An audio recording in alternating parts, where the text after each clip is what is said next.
Птахи є теплокровними тваринами.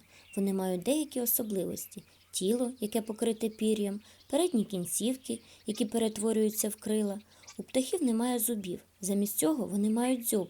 Птахи на землі з'явилися близько 130 мільйонів років тому. Вони зустрічаються у всіх куточках планети, від холодних полюсів до жарких пустель.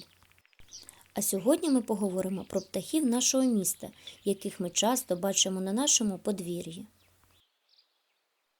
Вони бувають сизі, білі, воркують в парку, проживають.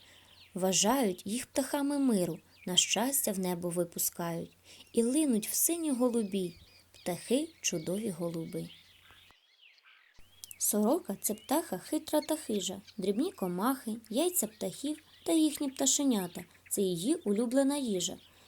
Сороки білі боки мають, тому їх білобоками люди називають. В парках, скверах, негустих лісах та садах вона проживає, і їй всюди їжі вистачає. Пташка невеличка, в неї білі щічки, сірі лапки, чорна шапка, фартушок жовтенький, голосок тоненький. І ця пташка невеличка називається синичка. Горобець – пташка співоча, він завжди все знати хоче, по всіх гілочках стрибає і комашок там шукає. Біля крихітного ставу, взявши щіточку та мило, довго-довго милась гава, бути білою хотіла. Мила пір'я, мила лапки, начищала їх до блиску, піднімалась пінна шапка, і, здавалось, успіх близько.